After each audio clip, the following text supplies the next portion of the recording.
Asterisk, get out of my country and never come back. These were the words that shattered 50 years of corporate colonialism in Africa. Ibrahim Traore stood face-to-face with Richard Morrison, the CEO of the Swiss mining giant Glencore, and delivered the verdict that would kick out the company that had stolen $800 million from Africa. Morrison's face transformed from arrogant confidence to pure shock in seconds.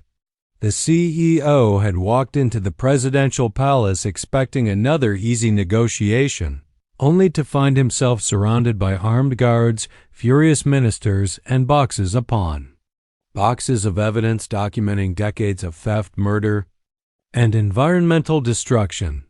Asterisk, you thought this day would never come, said Traore, his voice cutting through the tension like a blade. You thought you could poison our children, steal our wealth, destroy our land forever. You were wrong. Mr. Morrison, your reign of terror ends now. Asterisk, the cameras were rolling. Every major African news outlet had been secretly invited. International journalists were watching through live feeds, and what they witnessed was the complete demolition of one of the world's most powerful corporations by a 30-something military captain who had decided enough was enough. Asterisk, behind Traore, massive screens displayed the evidence satellite images of illegal mining operations that had never been declared. Photos of children dying from contaminated water near Glencore mines, bank statements showing millions hidden in offshore accounts, secret recordings of Glencore executives calling African leaders monkeys and laughing about how easy they were to manipulate. Asterisk. Let me show you what 50 years of Glencore looks like, said Traore, clicking through image after image. This is Marie. Age 7, died from kidney failure caused by mercury poisoning from your illegal gold processing. This is an entire village abandoned because you made the water undrinkable. This is a crater the size of a city where there used to be farmland. These are the real cost of your profits, Mr. Morrison. Asterisk, Morrison tried to speak, tried to deploy his usual tactics, but Traore wouldn't let him. Asterisk, your lawyers cannot save you. Your threats mean nothing here. Your bribes are worthless. You have terrorized Africa for half a century, but it ends today, not tomorrow, not next year today. Asterisk, the evidence was devastating. Internal Glencore documents showed they knew their operations were killing people, but calculated it was cheaper to pay occasional compensation than to implement safety measures. They had an actual spreadsheet titled African Death Projections that estimated how many people would die each year from their operations and what the minimal compensation would cost. Asterisk. You want to know the real genius of your evil? Continued Traore, his disgust evident. You didn't just steal from us, you made us thank you for it. You paid our officials pennies while taking millions. You built one school while poisoning 10 villages. You donated to charities with money stolen from the people those charities were supposed to help. You turned us into beggars in our own land, Haran, grateful for crumbs from our own table. Asterisk, the ministers around the table were no longer hiding their anger. Many had seen their communities destroyed by Glencore's operations. They had watched relatives die from preventable diseases while Glencore extracted enough wealth to fund entire healthcare systems. They had been forced to stay silent, but by a system that protected foreign corporations over African lives. But now their president was speaking the truths they had been forbidden to voice. Asterisk. Traore pulled up financial records that his team had obtained from whistleblowers. These documents showed the real scale of the theft. In Burkina Faso alone, Glencore had extracted minerals worth $320 million over 2 decades. They had declared profits of less than $40 million. The rest had vanished through transfer pricing, shell companies, and creative accounting that would make criminals blush. Asterisk, $320 million, repeated Traore. Do you know what we could have built with $320 million? Every single person in Burkina Faso could have had free health care, free education, clean water, modern infrastructure. We could have eliminated poverty entirely. Instead, that money bought yachts for your executives, mansions for your shareholders, and politicians in your pocket. Asterisk, the most damning evidence came from Glencore's own servers. A cyber team recruited by Traore had legally accessed files during a security audit. What they found would have been unbelievable if it wasn't documented in such detail. Glencore had intelligence files on every African leader, their weaknesses, their vices, their price tags. They had a department dedicated to compromising officials with everything from bribes to blackmail. Asterisk. This is my favorite document, said Traore with bitter sarcasm. It's your company's African Strategy 2020. Let me read you some highlights. Asterisk. Target younger officials before they develop principles. Asterisk. Exploit tribal divisions to prevent unified resistance. Asterisk. Maintain poverty to ensure desperation and compliance. Never allow local processing of raw materials. Asterisk. These are your actual words. Mr. Morrison, this is your business model. Asterisk Morrison's. Lawyers were whispering frantically, but they knew they were beaten. Everything Traore was revealing was true and backed by evidence. The arrogance that had carried Morrison through decades of exploiting Africa was crumbling. He was being exposed not as a businessman but as the architect of systematic crimes against humanity. Asterisk, but the revelation that shocked even hardened ministers came next. Traore displayed medical records from areas around Glencore Mines cancer. Rates 500% above normal. Birth defects that doctors had never seen before, water tables poisoned for generations.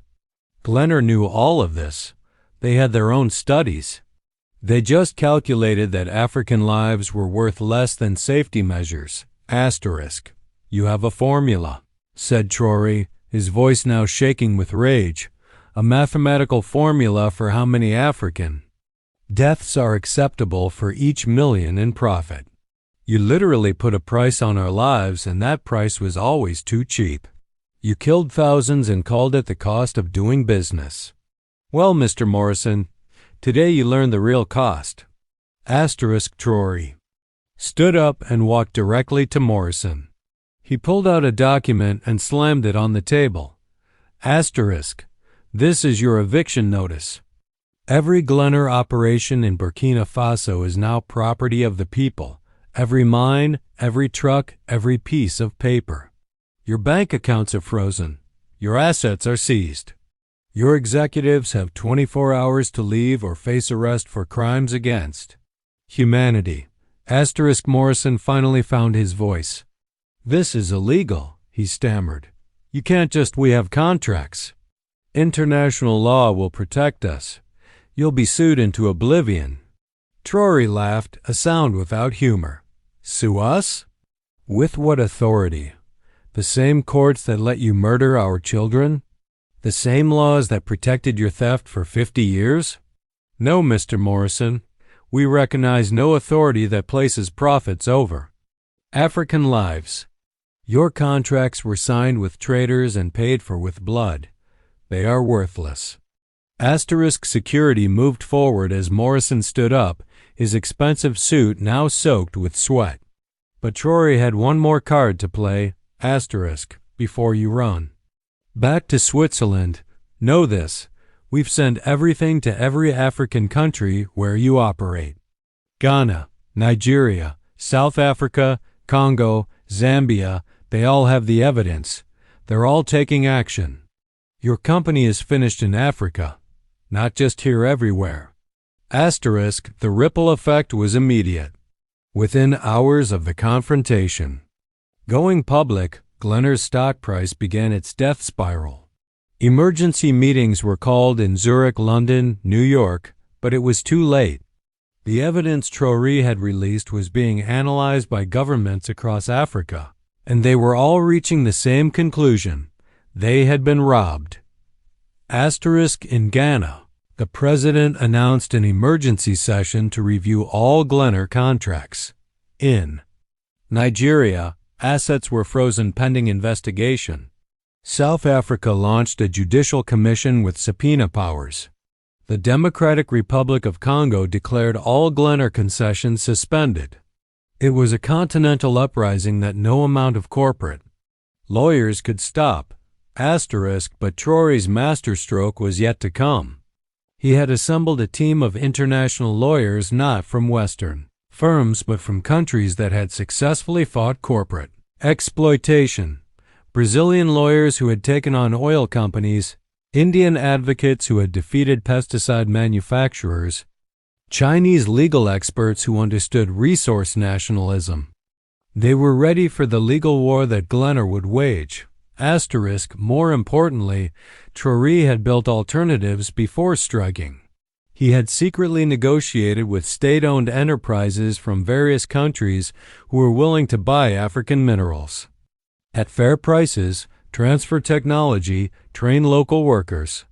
The monopoly that Glencore had used to dictate terms was already broken. They just didn't know it yet. As Morrison was escorted out, Traore made sure the cameras captured every moment, the once powerful CEO stumbling, the lawyers carrying boxes of worthless contracts, the security ensuring they took nothing that belonged to Burkina Faso. It was more than just an eviction. It was a symbol that the era of corporate immunity was over. 24 hours later, Glencore's evacuation was in full swing. Executives who had lived like kings in gated compounds were scrambling for flights. Documents were being secured by military units to prevent destruction. Equipment was being inventoried for the people's use. And at every mine, workers who had been treated like slaves were celebrating. But the real work was just beginning. Traore personally visited the largest Glencore mine, addressing thousands of workers. Your days of exploitation ... are over, he announced. From today, you work for Burkina Faso, not Switzerland. Your children will benefit from what you extract. Your communities will be rebuilt with the wealth under your feet. The transformation was immediate. Worker salaries were tripled overnight. Safety equipment that Glencore had deemed too expensive was ordered immediately. Plans were drawn up for local processing facilities that would create thousands of jobs. The wealth that had flowed out was redirected inward. International. Reactions were predictable. Western governments condemned the move. Corporate media painted Traore as a dangerous radical. The World Bank and IMF issued warnings, but something had changed. Other voices were louder. Environmental groups praised the action. Human rights organizations released their own files on Glencore's crimes. Even some Western academics admitted that this was long overdue. The evidence Traore released created a cascade of investigations. In Peru, prosecutors reopened cases about Glencore's copper operations. In Colombia, questions were asked about coal mines. In Kazakhstan, the government demanded answers about oil deals. The company that had seemed untouchable was being investigated. On every continent. But the most powerful moment came when Traore visited a village that had been destroyed by Glencore's operations. The water was black. The children were sick. The land was dead.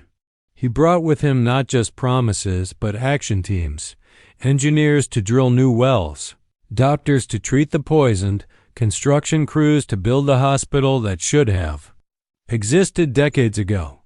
This is what $800 million stolen looks like, he told the villagers. But this is also where the healing begins.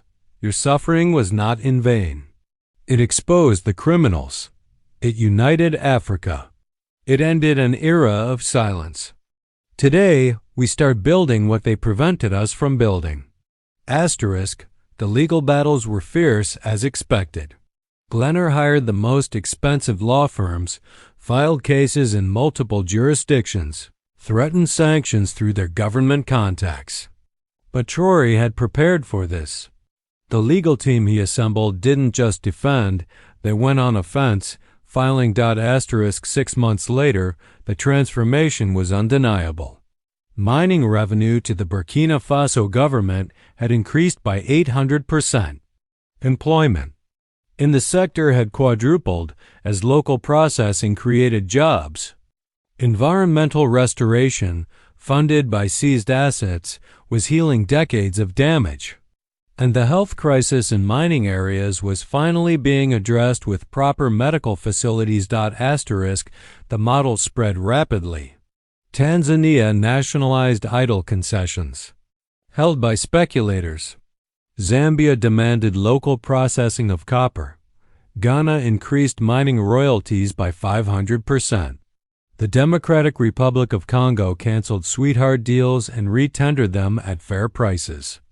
The race to the bottom, where countries competed to offer the lowest taxes and weakest regulations, was over. In corporate boardrooms across the world, the message was clear. The age of impunity had ended. African resources would no longer be free for the taking. Environmental destruction would have consequences. Corporate executives could face personal criminal liability. The old rules, written by and for corporations, were being torn up. **. Richard Morrison's fall from grace was complete. The man who had once dictated terms to presidents was now unemployable. His name had become toxic, associated forever with the exploitation of Africa. He gave an interview months later, still trying to justify his actions, claiming Glencore had brought development. But the images of poisoned children and devastated landscapes made his words sound hollow. Even to himself. **. In Burkina Faso, the changes were revolutionary. Mining communities that had lived in poverty despite sitting on millions in resources saw their first real development. Schools with computers and laboratories, hospitals with modern equipment, roads that connected them to markets, clean water that didn't kill, the basics that had been denied while their wealth built Switzerland.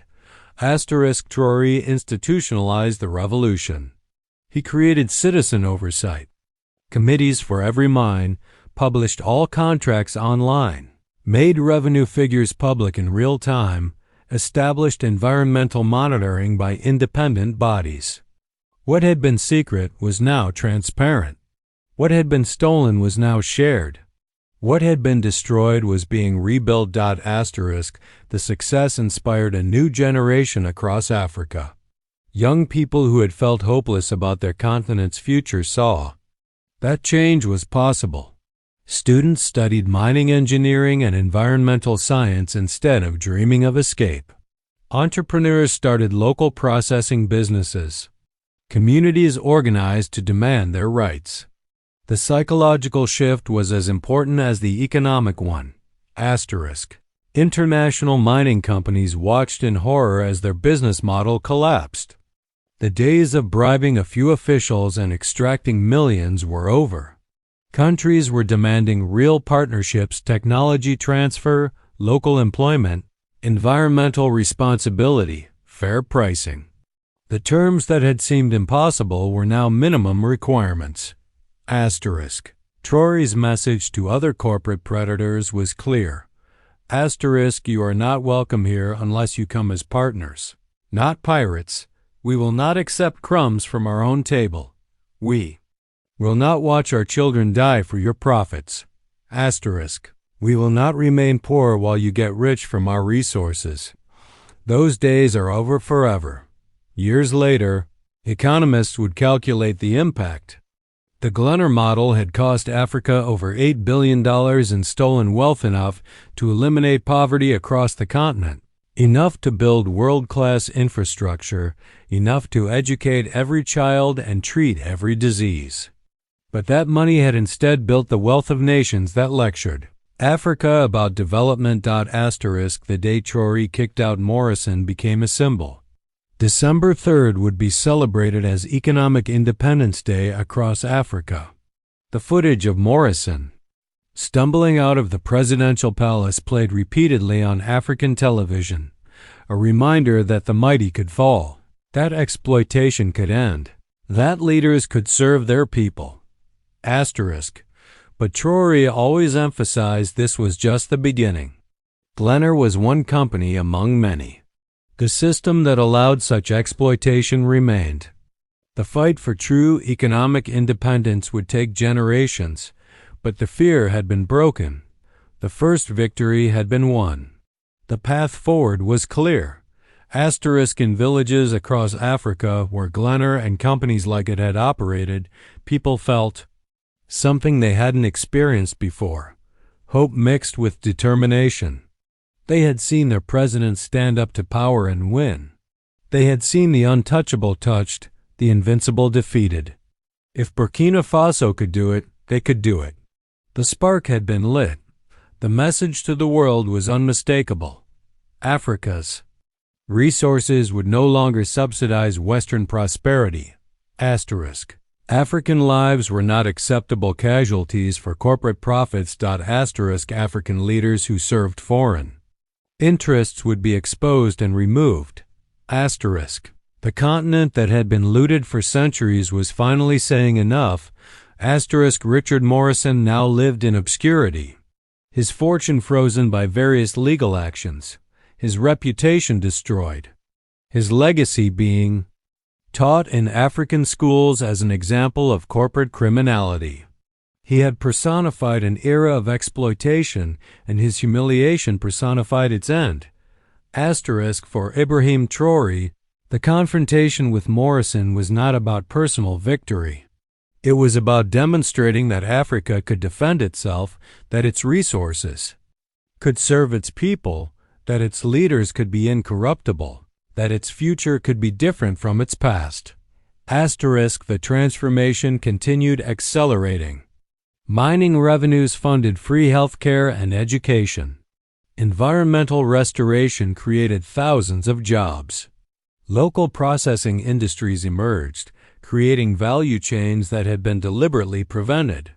Youth who had seen no future in their countries began to believe in possibilities. The brain drain reversed as diaspora Africans returned to participate in the Renaissance. Western governments and corporations eventually realized